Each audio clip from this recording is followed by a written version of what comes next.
ลาผู้ใดที่ว่าฟัดเข้าสารได้หลายกว่าผู้นั้นจะเป็นผู้ชนะนะวินายให้จอเกณฑ์ตามเล่นเลยเสียงดนตรีเปิดตลอดเนาะก็ให้ขาดด้วยเสียงดนตรีจะตอนนั้นจะไปมอดว่าต้องสูงเขาจะมาเสริมสร้างเพราะว่ามันเข่ากับกิจกรรมฟัดเข่า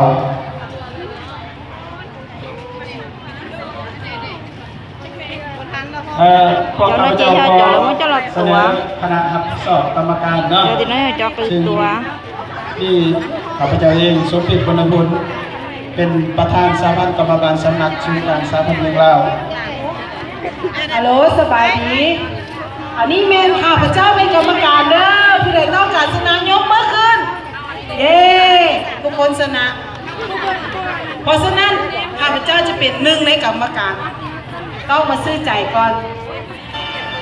ไม่ว่าขอบอกเรื่องการแต่งกายนี่ผ่านเข้ามาโน่นนี่นั่นก็เป็นคะแนนมือเด้อแล้วไปหมายสุดแทนเจ้าข้าพเจ้าชื่อสรณิพันธ์วงศ์เนาะจากนายเกมมิยิกสำนักสื่อการสหพันธ์มิยิงลาวก็ได้มีโอกาสเข้ามาร่วมเป็นคณะกรรมการตัดสินในขอให้ทุกคนเต็มที่เนาะคณะกรรมการเขาตัดสินเป็นธรรมที่สุดอย่าลืมในการฟัดเข่านี้นอกจากการใส่เข่าเท้าง่ามแยกออกระหว่างเข่าเท้ากับเข่าเทียมเรียบร้อยแล้วเครื่องดูมาตรฐานตัวนี้นะตอนนี้หนึ่งอีกนะหนึ่งอีกอยู่ในกติกาขอให้มาตรฐานนี่เด้อรางวัลอยู่เต็มกำมือเรียบร้อยแล้วที่หนึ่งที่สองที่สามและการรางวัลส่งเสริมฉะนั้นให้มาตรฐานอย่าถือเบามีซองให้นะนอกจากวิธีการไปถึงต้องเวลาต้องจริงใจกับการทำในโซนที่ครับลีลาใส่ไปเต็มที่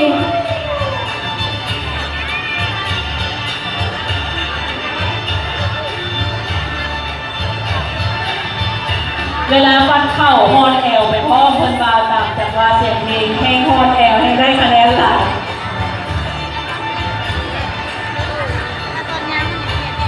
ที่ชอบนักแข่งขันเฮาครบแล้วบ่แข่ง2 ทีมก่อนบ่อยากให้นามชอบเป็นเจ้าการมาแจ้งว่าคุณพ่อนะโมคุณพ่อก็สิเริ่มแข่งเลยนักแข่งขันให้ฟังเสียงมักบีดเนาะมักบีดเป็นลักเขาจะเป่ามักบีดนะว่าเป่ามักบีดจะเป็นให้เริ่มเลยเขาจะมีการจับเวลาไปเนาะ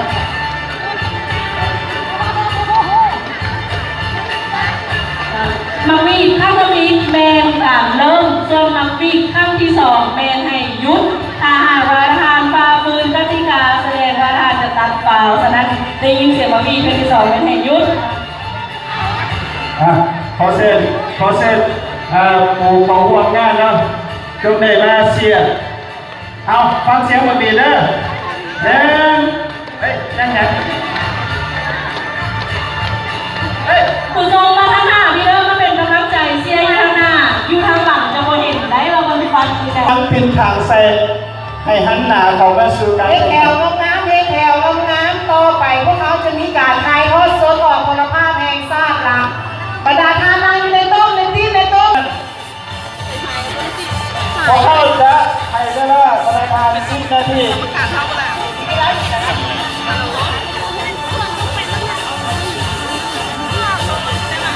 ทางกวดตรงนี้เนาะมีแก้มีทำอะไรนะใส่ใจออกการปัดได้เข่าขาวก็เป็นอีกมาตรฐานหนึ่งในการคัดเลือกเอากองเชียร์เลยว่าต้องมือให้พันแน่กองเชียร์เขาต้องเชียร์เลยทำส่วนใหญ่แดงผู้ใดปัดเขาได้ดี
ให้ว่าง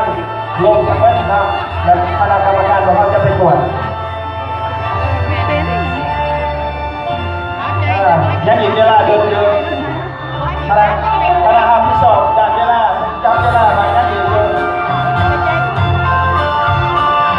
ทั้งไวทั้งงามและก็ให้ได้หลายตัวทางให้ตัวว่าฟังไวได้เข่าขาวได้ก็ได้ตัวหลาย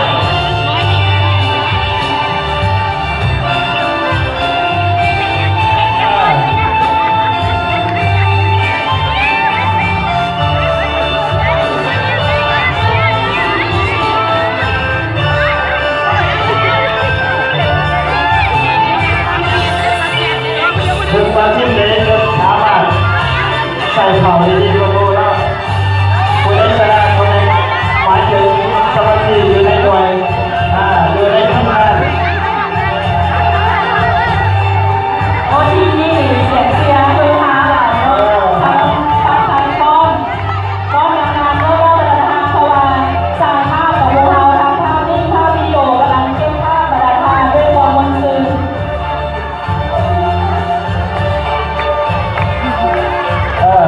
หาหน้าที่ทำไปเลยเรื่องทำไปแล้วผมตอนนี้มีเวลาอยู่ขอให้บริการสั่งประจักษ์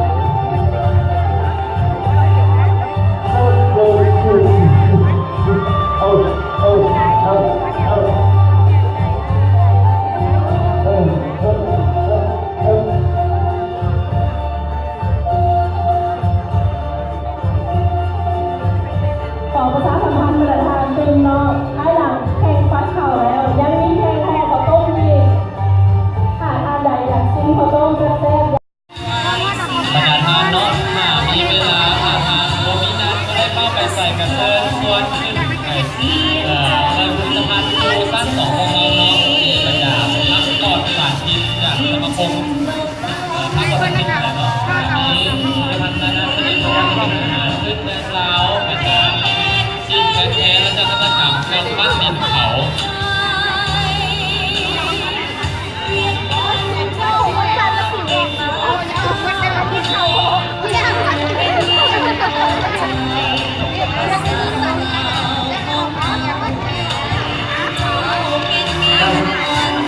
จะไปดี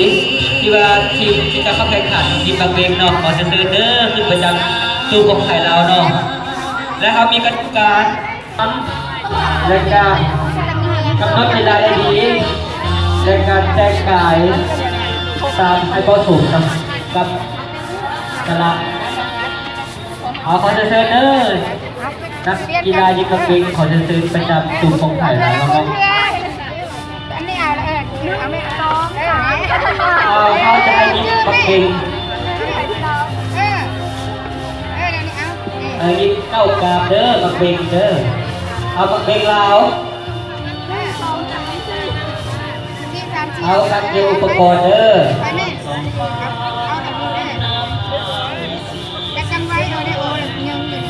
เอาขอเชิญนักกีฬาแข่งขันยิงปักกิ่งนะประจำตู้ของไทยลาวในนั้นเพิ่นจะมีคะแนนให้ดังนี้เด้อ1ก็คือความงามความละเอียดอ่อน2ก็ทำเวลาได้ดีอันที่3ก็